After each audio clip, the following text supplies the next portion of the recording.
Hi everyone, hope you're doing well. So in this video I just want to do a slight change and talk about a few OZPLOITATION movies that I've watched recently. So movies from the 70s and 80s, Australian, low budget, excessive characteristics about them. So that really this came about because I just recently watched Kitty Green's The Royal Hotel, a really underrated movie starring Julia Garner, well worth seeing. I've talked about it before on my channel. And then I also watched Snapshot, which is a movie that's going to be released by Indicator later in March together with Patrick. So yeah, some classics from Australian cinema. So it sent me down a bit of a route wanting to just watch a few others. Definitely when I was younger, there were a few OZPLOITATION movies that were on TV. Obviously, the most well-known being George Miller's Mad Max. I'm not going to talk about that one today. And then there were a couple of others which I don't remember very well, but they were Run, Chrissy, Run and Steve Bisley in The Chain Reaction. I'm not going to talk about those either. And then also there's some really well-known and well-established films which I'm also not going to talk about, which include Richard Franklin's Road Games, Long Weekend and Wake in Fright. So setting aside those for now, I'm just going to talk about a few other ones. So crack open a VB, maybe open up your bickies and light a durry, and here we go. For anybody Australian, I really apologise. Now, first up is a film from 1975, and it's directed by Brian Trenchard Smith, definitely a name to be associated with OZPLOITATION cinema, and it is Man from Hong Kong, and this one stars Jimmy Wang Yu. And wow, this film is just so much fun. It has so much action in it that involves loads of different stunts. There's a stuntman here called Grant Page, who again features in a lot of OZPLOITATION cinema. And the stuff that he does in this film is quite incredible. So we get car chases, we get hang gliding scenes. The film opens with Sammo Hung, no less, running up Ayers Rock, Uluru, and having a fight sequence up there. There's helicopter sequences. There's jumpings off buildings, and we also have former James Bond George Lazenby in this, and he actually gets set on fire at the end of the film, and this really did happen, and it didn't go too well for him. But yeah, I really enjoyed Man from Hong Kong. It is just action-packed and a huge amount of fun. Apparently Jimmy Wang Yu wasn't a great deal of fun to work with, and quite arrogant and not very good with the women in the cast. But nonetheless, yeah, I've got to admit, this was a huge amount of fun. Next up from 1974, and it's directed by Sandy Harbert, and it's a movie called Stone, and this one stars Hugh Keys-Byrne, who certainly features in a lot of OZPLOITATION movies. But yeah, this one is a biker movie, so it very much concerns a biking community in and around Sydney. Very loose plotting in this. Basically, you've just got some bikers who are being murdered, and a cop decides to infiltrate their gang to see if he can work out who's causing these deaths. But like I say, the plotting on this is really loose. This is really an atmospheric kind of movie, very grimy, and just concerns the bikers getting on their bikes and going in and around Sydney, the suburbs, getting involved in drinks and hedonistic lifestyle and fights, etc. But yeah, for its atmosphere, Stone is definitely worth seeing. Next up from 1982, and it's another one directed by Brian Trenchard Smith, and it's Turkey Shoot.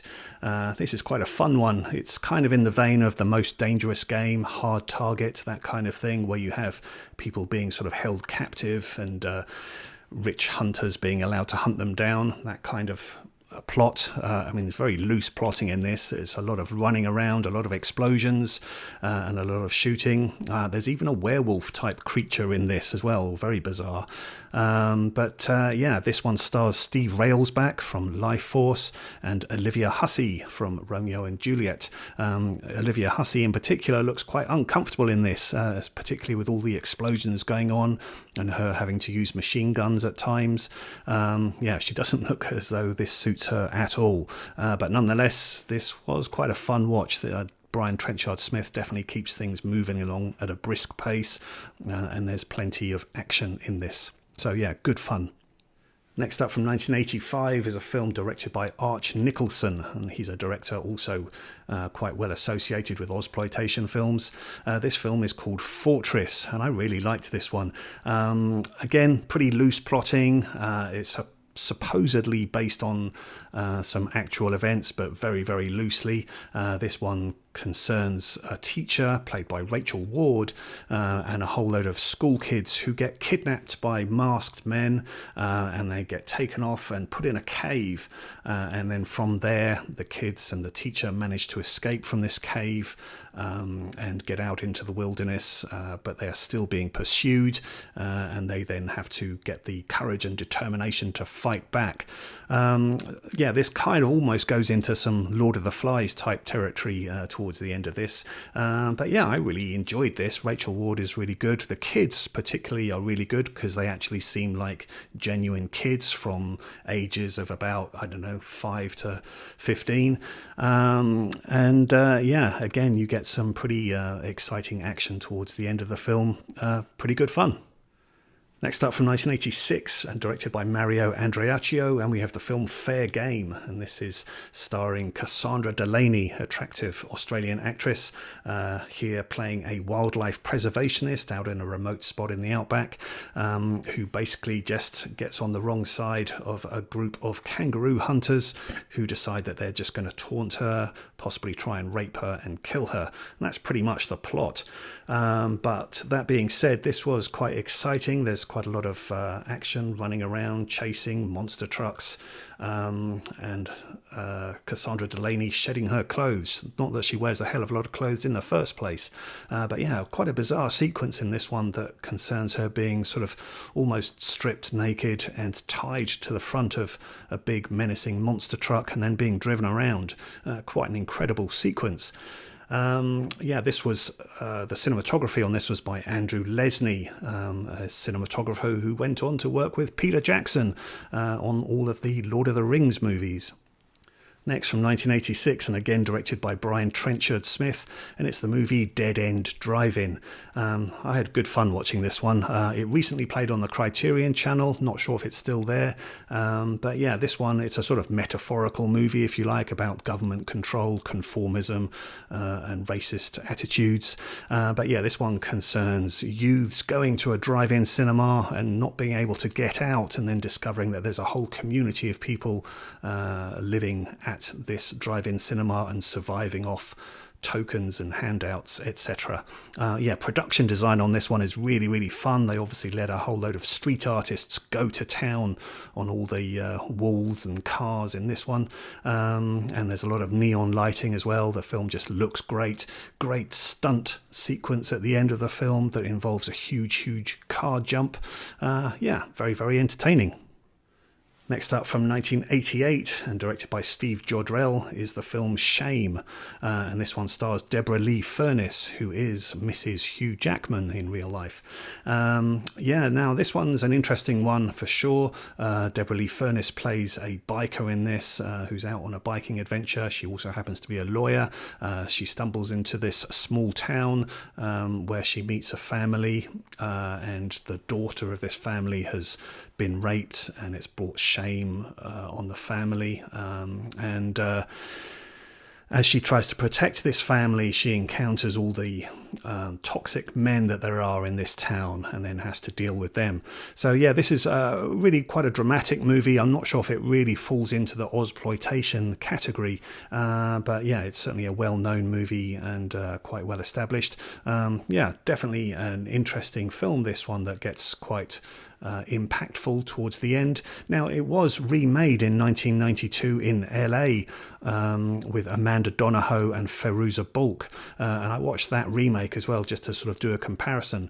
And although the script is pretty much word for word in the American remake, just the impact of the film is completely different. And I think a lot of that does have to do, again, with Australian culture and just the sense of what Australian men can be like in cinema, at least. And I don't know if that translates as well to American cinema. So yeah, although I love Amanda Donohoe, I think she's a great actress. Yeah, I did find the remake was quite flat, but yeah, the Deborah Lee Furness original, is definitely worth seeing.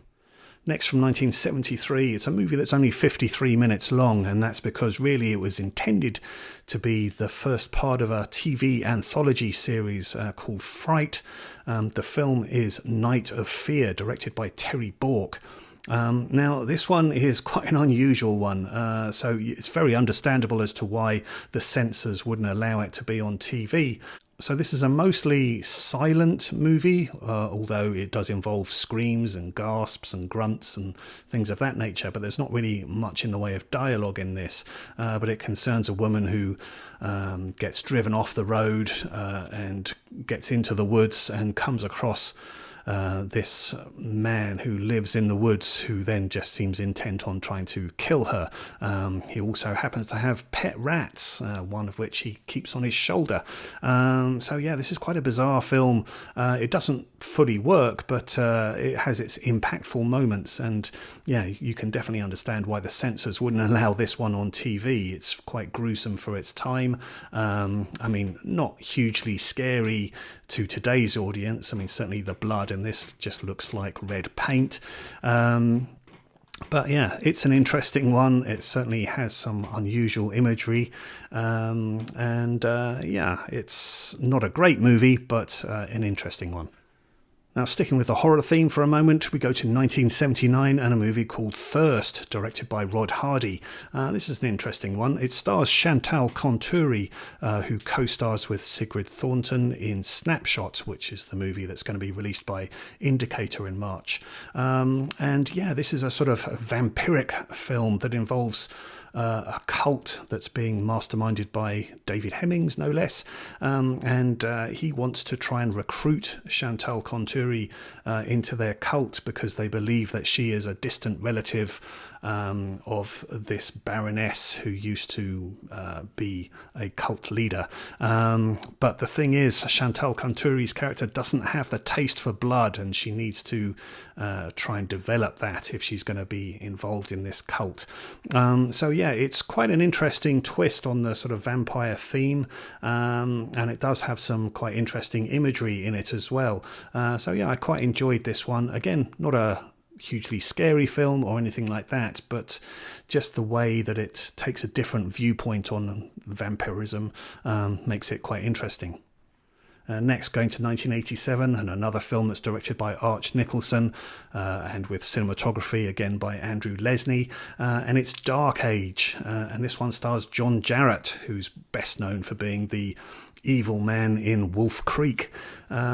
But yeah, this is a crocodile thriller. So yeah, and quite a fun one. So a huge crocodile that's on the loose in this one, and John Jarratt actually playing a good guy in this, who has the means to be able to sort of go out and try and find this crocodile and take it to a safer area. Now, we also have Aboriginal actors in this. We've got David Gulpilil and a really terrific guy called Burnham Burnham, who was only in a handful of Australian films, but a really great character he is. So I enjoyed him. And then as one of the baddies, we have the actor Max Phipps, a really despicable character. He was in the film Nathan Hayes, really ghastly in that. And then also he was in Mad Max. But yeah, this one was good fun. Definitely the crocodile in this. It's huge, it's mechanical, it's slow moving, so yes, don't expect lots of really frightening scenes in this, but it still nonetheless manages to be quite atmospheric, and there is some tension, particularly towards the end when they're trying to get this crocodile moved from one location to another and are being pursued. So yeah, I enjoyed this one quite a lot. Yeah, Dark Age. And then finally, a film from 1977 directed by Michael Thornhill, and this is called the FJ Holden, which is named after a type of car. This one was Sigrid Thornton's film debut. I mentioned Sigrid Thornton again because she is in the film Snapshot, which is being released by Indicator. I have no Indicator relation, by the way. I'm just mentioning this just for timeliness. But yeah, this is an interesting one. in some circles, it's called the Australian answer to American Graffiti, but really just that's a load of rubbish. But yeah, this is a kind of no plot kind of movie that involves just young guys, coming of age kind of thing, if you like, who are just involved in doing mechanics on their cars, driving around, listening to music, trying to get off with girls and getting into drunken fights. There really isn't much more to the plot than that. But yeah, again, for atmosphere, for seeing the Sydney suburbs in the 70s, and just getting that sort of flavour of Australian life back then the FJ Holden is quite an interesting one to watch. I didn't mind it.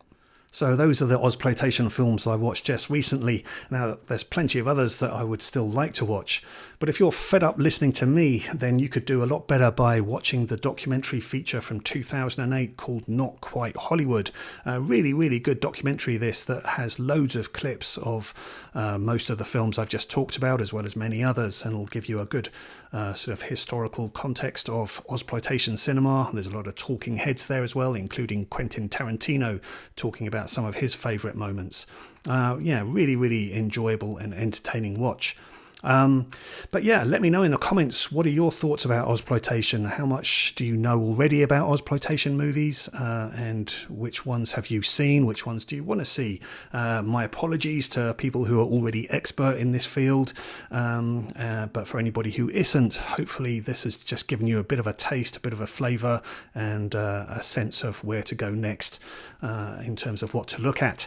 But yeah, please leave me your comments. I look forward to reading those. Thanks very much for joining me on this video. I hope to see you again. All the best to you. Bye-bye.